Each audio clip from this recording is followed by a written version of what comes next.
شعبان میں ہمارے لیے برکتیں عطا فرما اور بخیر و عافیت ہمیں رمضان میں داخل فرما۔ رجب المرجب سے بہت ساری یادیں ہماری وابستہ ہیں، خصوصاً حضرت خواجہ معین الدین چشتی اجمیری رحمۃ اللہ تعالی علیہ کا عرس پاک رجب المرجب میں آتا ہے، اور سرزمین ہندوستان کفر و شرک کی چادر اوڑے ہوئے تھی کہ ہر طرف کفر اور شرک کا بازار گرم تھا، اخلاق و کردار ان میں کچھ نظر نہیں آتا، بلکہ یہ بالکل پستی میں جا چکے تھے۔ تو رب العزت نے اس زمین کو حضرت خواجہ معین الدین چشتی رحمۃ اللہ تعالی علیہ عطا فرمائے، اور حضرت خواجہ معین الدین چشتی رحمۃ اللہ تعالی علیہ نے آ کر کے اس زمین سے کفر اور شرک کے بادل کو ختم کیا اور یہاں پر اسلام کے نور کو پھیلایا، اور آپ کے کردار سے، آپ کے اخلاق سے، آپ کی گفتار سے لوگوں نے اسلام قبول کیا، جس سے گفتگو کی ضرورت پیش آئی تو آپ اتنے عظیم عالم دین تھے کہ سامنے والا وہ منطقی ہو یا فلسفی ہو یا وہ دہریہ ہو یا کتنا ہی چرب زبان ہو، حضرت خواجہ غریب نواز رحمۃ اللہ تعالی علیہ اس کی ہر بات کا جواب دیا کرتا۔ صرف آپ نے کرامتیں نہیں بتائی، آپ بہت بڑے عالم بھی تھے۔ ہمارا معاملہ یہ ہے کہ ہم کرامتوں سے شروع ہو کر کرامتوں پر ختم ہوتے ہیں۔ حضور غوث پاک رضی اللہ تعالیٰ عنہ کا ذکر بھی کرتے ہیں تو کرامتوں سے شروع ہو کر کرامتوں پر ختم ہوتا، جبکہ حضور غوث پاک اپنے دور کے مفتی اعظم تھے، عظیم عالم دین تھے۔ اسی طرح خواجہ غریب نواز رحمۃ اللہ تعالی علیہ تبلیغ دین کے لیے آئے، آپ کی ڈیوٹی لگائی گئی کہ آپ ہندوستان کی طرف سفر کریں، ہندوستان جائیں، تو ایسے ہی ڈیوٹی نہیں لگائی بلکہ آپ اپنے دور کے عظیم عالم دین تھے۔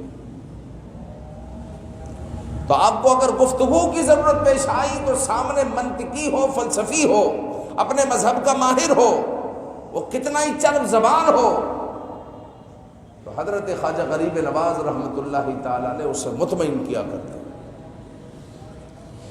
پھر آپ کے کردار اور اخلاق سے لوگوں نے اسلام قبول کیا۔ آپ کے پاس آتے تھے وہ رام رام کرتے ہوئے اور جاتے تھے اللہ اکبر کہتے ہوئے، اور آپ کے اخلاق سے اسلام قبول کیا ہے۔ ہمارے اخلاق آج کہاں پر کھڑے ہیں؟ ہمارے اخلاق سے تو غیر مسلم بیزار ہے۔ ایک مسلمان کے اخلاق ایسے ہونے چاہیے کہ غیر مسلم اگر اسلام قبول نہیں کرتا تو کم از کم وہ آپ سے متاثر ہوئے بغیر نہ رہے۔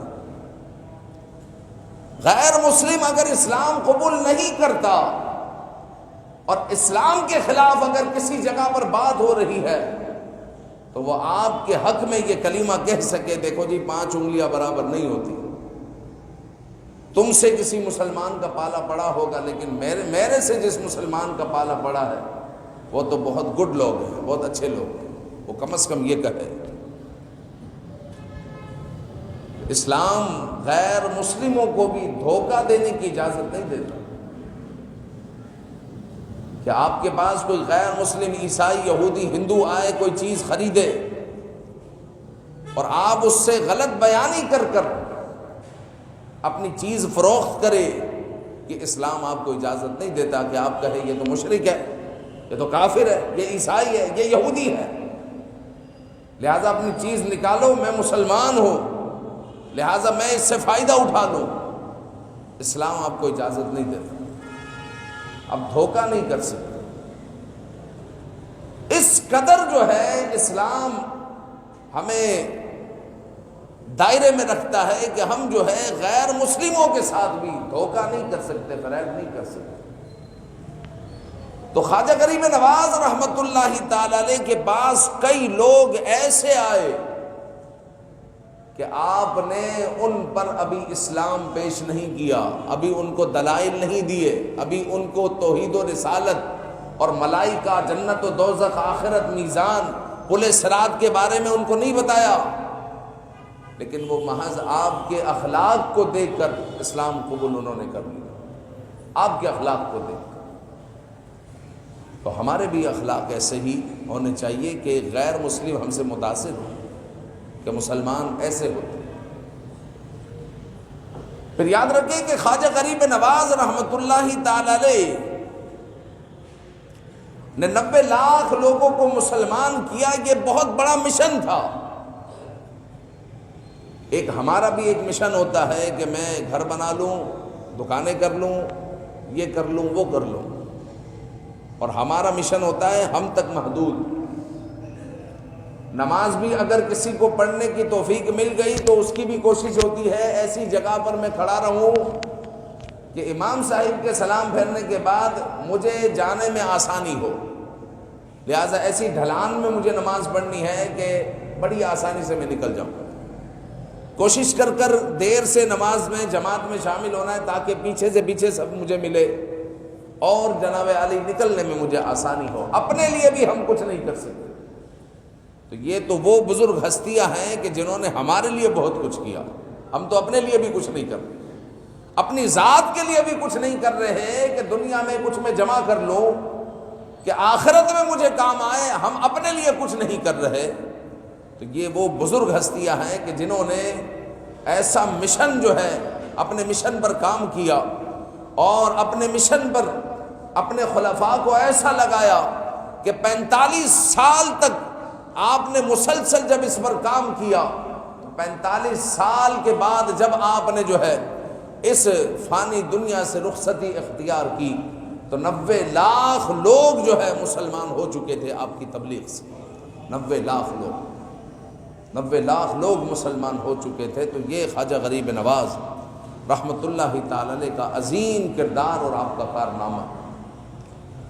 پھر یاد رکھیں کہ ہندوستان، اس وقت ہندوستان میں پاکستان بھی تھا، نیپال بھی تھا، بنگال بھی تھا، پھر ہندوستان سے انڈونیشیا تک، پھر بنگال تک اور نیپال تک اور پاکستان تک حضرت خواجہ غریب نواز رحمت اللہ تعالی علیہ کا فیضان پہنچا۔ تو اس فیضان میں یاد رکھیں کہ ہندوستانیوں پر جس قدر چشتیوں کا احسان ہے اتنا احسان نہ قادریوں کا ہے، نہ سہروردیوں کا ہے، نہ نقشبندیوں کا ہے۔ کہ آج جتنے تقریباً مسلمان ہیں، اگرچہ اس میں محمد بن قاسم کا بھی حصہ، اس میں سنان بن سلمہ کا بھی حصہ، اس میں دیگر بزرگوں کا بھی حصہ، لیکن اس میں سب سے بڑا حصہ حضرت خواجہ غریب نواز رحمت اللہ تعالی علیہ کا، کہ آپ چشتی ہیں اور چشتیوں نے جس قدر ہم پر احسان کیا اور الحمدللہ ہم مسلمان ہوئے، ہمارے آباء و اجداد حضرت خواجہ غریب نواز رحمت اللہ تعالی علیہ کے ہاتھ پر مسلمان ہوئے۔ تو میں کہہ رہا تھا یہ مشن اتنا عظیم تھا کہ آپ نے اپنے خلفاء اور پھر خلفاء در خلفاء انہوں نے مل کر اس پر کام کیا۔ آپ کے خلفاء قطب الدین بختیار کاکی ہو یا خواجہ قاضی حمید الدین ناگوری ہو، پھر بابا فرید رحمت اللہ تعالی علیہ آپ کے خلیفہ کے خلیفہ ہیں، پھر آپ کے خلفاء بابا فرید رحمت اللہ تعالی علیہ کے خلفاء شیخ جمال الدین اور شیخ نظام الدین ہو، یہ وہ ہستیاں ہیں کہ جنہوں نے مل کر کام کیا اور اسلام کے لیے کام کیا، اسلام کی سربلندی کے لیے کام کیا۔ ہم کیا کر رہے ہیں؟ کہ ہم اسلام کی سربلندی کے لیے کام کر رہے ہیں؟ نظام مصطفیٰ کے لیے ہمارے پاس ایسا کون ہے جو کام کر رہا ہے؟ نظام مصطفیٰ صلی اللہ علیہ وآلہ وسلم کے لیے حضرت خواجہ غریب نواز رحمۃ اللہ تعالی علیہ تو نظام مصطفیٰ کے لیے آئے تھے، اور آپ نے نظام مصطفیٰ قائم کیا۔ وہ کیسے کیا کہ جو آپ نے بیج بویا اور 90 لاکھ لوگوں کو مسلمان کیا، پھر ان 90 لاکھ لوگوں کی شادیاں ہوئی، پھر وہ لوگ کروڑوں میں ہو گئے اور ہندوستان پر چھا گئے، اور اسی ہندوستان میں انہی لوگوں نے کئی صدیوں تک حکومت کی ہے۔ مسلمانوں کی حکومت ہندوستان میں کئی صدیوں تک رہی ہے۔ یہ خواجہ غریب نواز رحمۃ اللہ تعالی علیہ کا فیضان تھا۔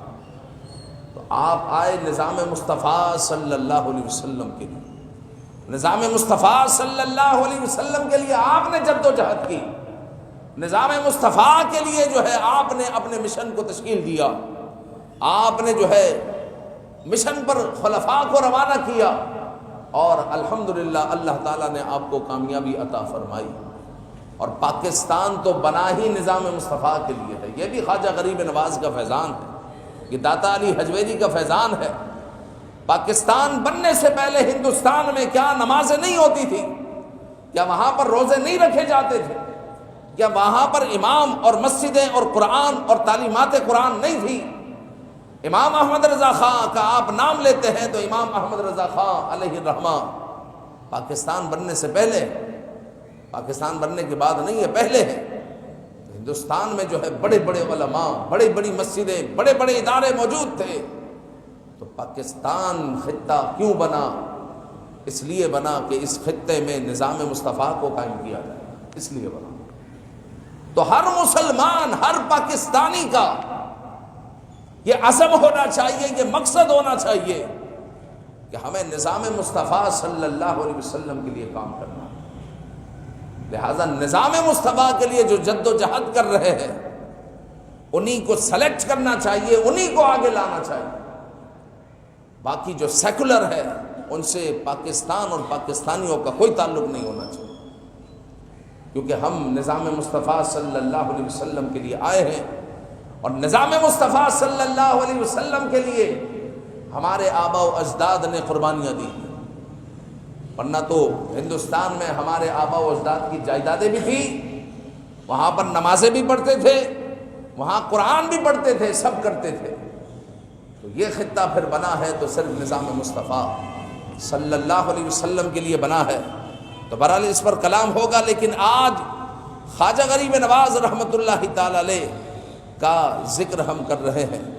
تو خواجہ غریب نواز رحمۃ اللہ تعالی علیہ قرآن سے اس قدر محبت کیا کرتے ہیں کہ حضور خواجہ غریب نواز روزانہ 2 قرآن مجید پڑھا کرتے، اور اتنے انہماک کے ساتھ اور اخلاق کے ساتھ آپ قرآن پڑھا کرتے کہ جب آپ کا قرآن ختم ہوتا تو غیب سے آپ آواز سنا کرتے کہ معین الدین تیرے قرآن پڑھنے کو ہم نے قبول کر لیا۔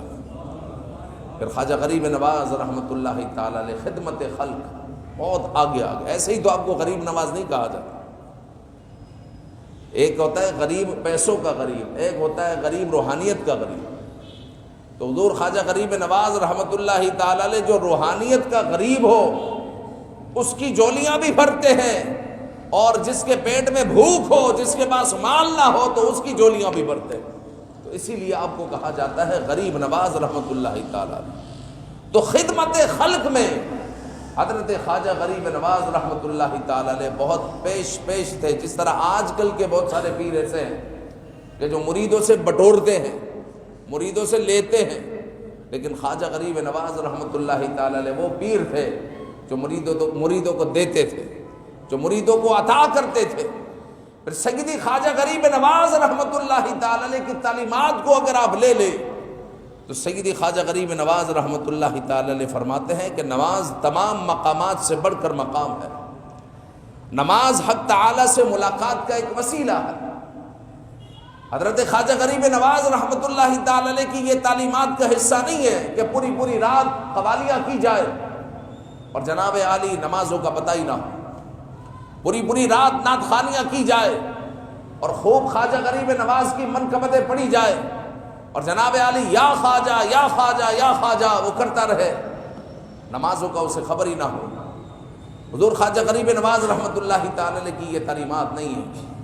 کہ آپ خواجہ غریب نواز کی چادروں کو گلی گلی گھمائیں اور جناب عالی ساتھ میں جو ہے دیگ لگے ہوئے ہو اور اس میں قوالی چل رہی ہو اور لوگ اس چادروں میں پیسے ڈال رہے ہو، اہل سنت کا اس سے کوئی تعلق نہیں ہے۔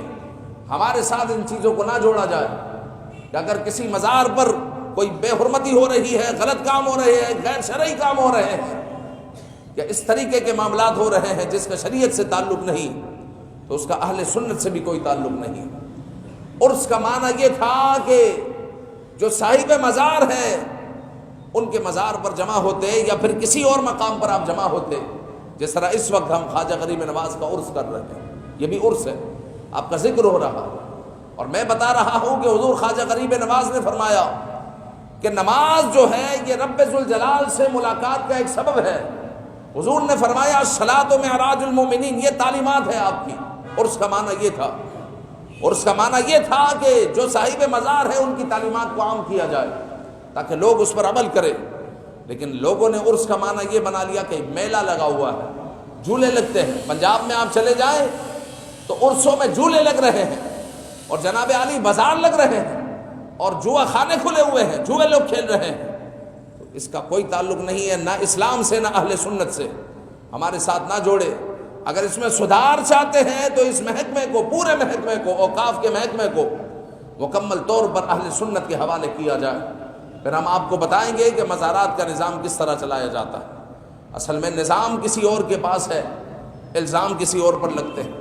جناب نظام اگر ہمارے پاس ہو تو ہم بھگائیں گے چرسیوں کو، ہم بھگائیں گے وہاں سے موالیوں کو، عورتوں کو آنے کی اجازت نہیں ہوگی، اور عرس ہوگا شرعی دائرے کے اندر، غیر شرعی امور وہاں پر انجام نہیں دیے جائیں گے۔ پھر آپ دیکھیں گے کہ صاحب مزار کی تعلیمات کیا ہے۔ اثر میں جو ہے ہمارا وہاں پر اثر و رسوخ ہے ہی نہیں، تو ہم کس طریقے سے وہاں پر شریعت کو نافذ کر سکتے ہیں؟ تو حضرت خواجہ غریب نواز رحمۃ اللہ تعالی علیہ فرماتے ہیں کہ نماز حق تعالی سے ملاقات کا ایک وسیلہ ہے، اسی لیے خواجہ غریب نواز رحمۃ اللہ تعالی علیہ کثرت سے نماز ادا کیا کرتے تھے۔ تو یہ بزرگان دین نماز کے معاملے میں نہایت سخت تھے۔ آج اہل سنت و جماعت نے جو ہے نیازوں کو تو سختی سے پکڑ لیا کہ جناب خواجہ غریب نواز کی نیاز دینی ہے، بہت اچھی بات ہے، دینی ہے، اس سے جو ہے ان کا فیض جاری ہوتا ہے، ان کو آپ ایصال ثواب کریں گے۔ لیکن خواجہ غریب نواز کی تعلیمات کو کب پکڑیں گے؟ خواجہ غریب نواز کی سب سے بڑی تعلیم یہ ہے کہ اسلام کو جو ہے پھیلا دو اور چپے چپے پر نظام مصطفیٰ کو قائم کر دو اور ہر جگہ پر اسلام کے جھنڈے کو لہرا دو۔ یہ خواجہ غریب نواز کی سب سے بڑی تعلیم، اس پر کہاں ہم عمل کر رہے ہیں؟ ایک بریانی اور حلیم کی پلیٹ پر لوگ بک رہے ہوتے ہیں اور لوگ کہتے ہیں ہمیں ووٹ دینا، تو وہ دے دیتے ہیں، نظام مصطفیٰ کے لیے کہاں کام کرتے ہیں؟ یہ رات کو جھوم رہا تھا یا خواجہ یا خواجہ یا خواجہ، اور دوسرے دن ووٹ اس کو دے رہا ہے کہ جو اسلام کا دشمن ہے، جو انگریز کی گود میں بیٹھا ہوا ہے، جو اسلام کے خلاف بات کرتا ہے، جو سیکولر ہے، جو لبرل ہے، اسلام کے خلاف کام کرتا ہے، اس کو ووٹ دے رہا ہے۔ نظام مصطفیٰ کے لیے اس کے ووٹ نہیں ہے۔ نظام مصطفیٰ کے لیے شاہ احمد نورانی صدیقی رحمۃ اللہ تعالی علیہ ساری زندگی نظام مصطفیٰ کے لیے جد و جہد کرتے رہے۔ ان کا کس نے ساتھ دیا؟ کن لوگوں نے ساتھ دیا؟ کتنے لوگ کھڑے تھے؟ اس وقت بھی تو اہل سنت کا ہجوم تھا، اس وقت بھی اہل سنت پاکستان میں بھرے ہوئے تھے، تو آپ اہل سنت ان کے ساتھ کھڑے کیوں نہیں ہوئے؟ آپ خواجہ غریب نواز کا نام لینے والے، آپ امام عالی مقام کا نام لینے والے ہیں، تو نظام مصطفیٰ کے لیے آپ علامہ شاہ احمد نورانی صدیقی رحمۃ اللہ تعالی علیہ کے ساتھ کیوں نہیں کھڑے ہوئے؟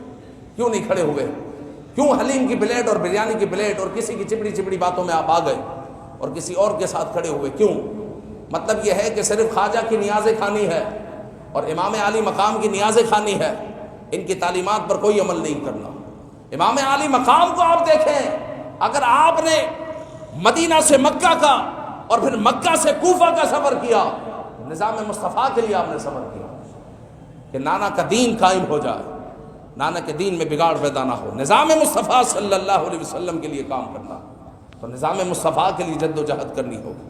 تو خواجہ غریب نواز رحمۃ اللہ تعالی علیہ کا مشن اور آپ کا خواب اور آپ کی پوری زندگی جو آپ نے کام کیا، نظام مصطفیٰ کے لیے کام کیا کہ نظام مصطفیٰ قائم ہو جائے، اور جو آپ نے بیج بویا پھر وہ بیج نے پھل دکھایا، اور الحمدللہ ہندوستان میں مسلمانوں کی حکومت قائم ہوئی، نظام مصطفیٰ قائم ہوا۔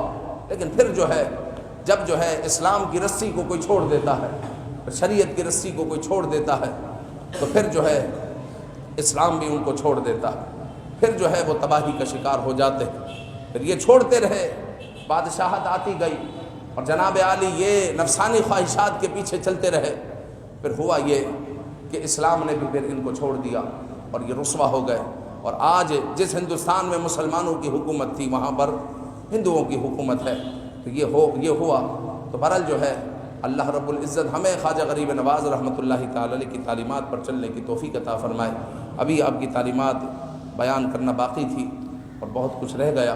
اللہ تعالیٰ آپ کی قبر پر کہ آپ کے وسیلے سے ہو سکتا ہے ہم میں سے تقریباً لوگ آپ کے وسیلے سے مسلمان ہیں، کیونکہ ہمارے آباء و اجداد کو مسلمان کرنے والے حضرت خواجہ غریب نواز ہیں، اور انہی کے ذریعے ہمارے گھروں میں اسلام کے چراغ اور اسلام کا نور آیا اور ہم مسلمان ہوئے۔ ہم نے آنکھ کھولی تو ہم نے اذان سنی، ہم نے شعور جب پایا تو ہمیں جو ہے پتہ چلا کہ اللہ ایک ہے، محمد رسول اللہ صلی اللہ علیہ وسلم اللہ کے رسول ہیں، تمام انبیاء جو ہے تمام انبیاء حق ہے، تمام کتابیں حق ہے، اور آخری کتاب قرآن مجید ہے جو آقا کریم صلی اللہ علیہ وسلم پر نازل ہوئی۔